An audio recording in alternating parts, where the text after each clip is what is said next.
नमस्कार, कशात सगळ्याजणी. चला तर मग आज कुठली रेसिपी आहे ती बघूया. रेसिपीला सुरुवात करूया. तर इथं गॅस चालू केलेला आहे. गॅसवरती आता तवली ठेवून घ्यायची आहे. तवली गरम झाली की त्यामध्ये तेल ओतून घेऊया. 2 चमचे तेल घालायचं आहे. तर आता इथं जिरे टाकायचे आहेत. तर हे सगळे मसाले आहेत तुम्हाला दाखवते. इथं खोबरं, कांदा, तीळ, खसखस हे सगळे मी भाजून वाटून घेतलेलं आहे एकत्र.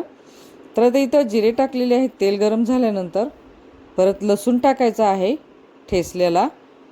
आता लसूण तळला की आपल्याला 1 तांब्या पाणी घालायचं आहे. आता 1 तांब्या पाणी घालून घेऊया. परत टाकायची आहे ह्यामध्ये हळद. 1 चमचा हळद घालायची आहे.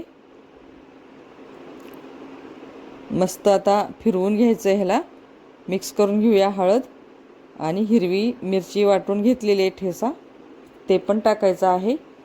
चवीपुरतं मीठ टाकायचं आहे. आता ह्या पाण्याला उकळीपर्यंत आपण इकडं आता दुसरी तयारी करून घेऊया. तर इथे घ्यायचं आहे आता आपल्याला 2 वाटी बेसन. तर हे आहे 2 वाटी बेसन. 2 वाटी बेसनसाठी आपल्याला 2 मुठी गव्हाचं पीठ घ्यायचं आहे. तर तुम्हाला वाटेल की हे गव्हाचं पीठ का बेसनमध्ये मिक्स करतात, तर त्याचं पण कारण तुम्हाला पुढे सांगणार आहे. तर ह्याकरता मिक्स करते मी की थापताना आपल्याला वड्या मोडणार नाहीत किंवा चिरणार नाही. गव्हाचं पीठ घातल्यानंतर अजिबातच चिरत नाही, म्हणून मी ते गव्हाचं पीठ मिक्स करते. तर आता इथं पाण्याला उकळी आलेली आहे फोडणी दिलेल्या.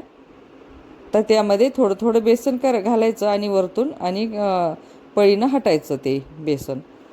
तर मस्त आता गरगटून घेऊया. पीठ घेतलेलं आहे गरगटून. हे मस्त झाले, गुठळे अजिबात झालेले नाहीत. तर आता झाकण ठेवायचं आहे 5 मिनिटासाठी, किंवा तुम्हाला कारण पीठ इतकं मस्त शिजवायला पाहिजे तरच मग ते वड्या छान होतात. नाहीतर मग ते तुटतात आणि हे पण होत नाहीत, मोडतात. तर आता इथं हे वाटण वाटलेलं आहे ना, तुम्हाला जे मग दाखवलेलं आहे ना, तर त्यामध्ये आता मी काळं तिखट घातलेलं आहे. चवीपुरतं मीठ घातलेलं आहे. तर आता हा मसाला तुम्ही कुठं वापरणार असं प्रश्न पडला असेल. गरम मसाला टाकलेला आहे. तर आता हे आपण वड्या थापून घेतो ना बेसनच्या पिठाच्या, तर त्या भाकरीवरती, बेसनची थापून घेतलेली भाकरी असते ना, त्यावरती हा मसाला पेरायचा आहे. मस्त पसरून घ्यायचा आहे. तर आता मिक्स केलेलं आहे. 2 चमचे तेल टाकायचं आहे त्या मसाल्यामध्ये. हे बघा, कारण ते तेल ह्याच्याकरता की आता सगळं मिक्स व्हावं आणि मिळून यावं म्हणून ते तेल घातलेलं आहे. आवडलं असेल तर नक्की कमेंट करा. तर आता हे थापण्यासाठी आपल्याला पोळपाटावरती एक कपडा घेतलेला आहे. जो कपडा तुम्ही चांगलाच घ्या, वापरा. नवीन असेल तर उत्तमच. तर हे नवीन कपडा आहे, मी भिजवून ओला करून घेतलेला आहे. गरम गरम पीठ घेतलेलं आहे तवलीतलं आणि ते थापून घ्यायचं आहे. मस्त भाकरी बनवायची आहे ह्याची. जास्त जाड पण नाही, जास्त पातळ पण नाही. आता झालेली आहे भाकरी बनवून ह्याची बेसनची. तर त्यावरती हे पीठ मसाला घालायचा आहे पिठावरती बेसनच्या, जे आपण शिजवलो ना तवलीमध्ये, तर ते बेसनचं पीठ आणि त्याची भाकरी बनवलेली आहे. आणि अशा पद्धतीनं मसाला लावलेला आहे. वरतून खोबरं टाकायचं आहे, कोथिंबीर टाकायची आहे आणि ह्याला दुमडून घेऊन मस्त त्याचा माशासारखा त्याला आकार द्यायचा आहे. तर ह्याला म्हणतात मासवडी. तर चला, पारंपरिक रेसिपी आहे. तर एकदम मस्त आहे आणि खायला पण खूप छान लागते. तुम्ही कशावरही खाऊ शकता, भाकरी, चपाती, बाजरीची भाकरी. तर झालेलं आहे. मासवड्या कापून घेतलेल्या आहेत. तर हे झालेली आहे. दुसरी घेतलेली आहे. तर अशा पद्धतीनं, कारण 2 प्रकारच्या दाखवलेल्या आहेत. एक अशा घडी घालूनच केलेल्या पण वड्या आहेत आणि असं माशासारखा आकार देऊन ते पण केलेलं आहे. हे मसाला किती छान बघा मध्ये दिसतो.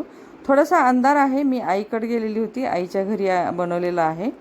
रूम म्हणजे जे किचन आहे ना, थोडंसं लहान आहे आणि त्यामुळं तिथं उजेड जास्त येत नाही, प्रकाश. तर अशा पद्धतीनं बनवलेलं आहे. तर आता काय करायचं आहे, येसर बनवायचा आहे.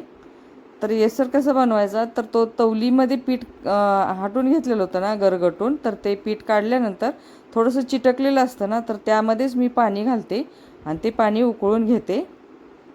गरम करून घ्यायचं ते पाणी उकळून. हे अशा पद्धतीनं मस्त त्याला दाटसरपणा पण येतो.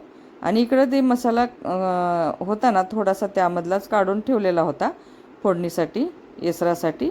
तर तो मसाला घालून हे येसर बनवलेलं आहे. चवीपुरतं मीठ घालायचं आहे. आता हे मसाला थोडासा टाकायचा आहे. घरकुल मसाला वापरते मी इथं. वरतून कोथिंबीर टाकलेली आहे. आता झालेली आहे, उकळी पण आलेली आहे येसराला. तर कसं वाटलं काय नाही ते मला नक्की कमेंट करा, शेअर करा, सबस्क्राईब करा. सबस्क्राईब करायला अजिबात विसरू नका. तर चला, झालेली आहे इथं आपली मासवडी पण झालेली आहे, येसर पण झालेला आहे. आता काय करायचं आहे, आता माझे भाऊ बाहेर जेवायला बसलेले आहेत, तर त्यांना मी निहून वाढणार आहे. हे बघा पातेल्यामध्ये छोट्याशा काढून घेते.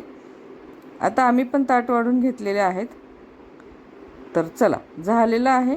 कशी वाटली काय नाही ती नक्की कमेंट करा, शेअर करा, सबस्क्राईब करा. सबस्क्राईब करायला अजिबात विसरू नका. रेसिपी आवडली असेल तर नक्की कमेंट करा. तर चला, झालेली आहे. तर चला, अशीच एक नवीन रेसिपी घेऊन तुमच्यासोबत शेअर करणार आहे. हे पारंपरिक रेसिपी आहे. रेसिपी तर छानच झालेली आहे. रेसिपी आवडली असेल तर नक्की कमेंट करा, शेअर करा, सबस्क्राईब करा.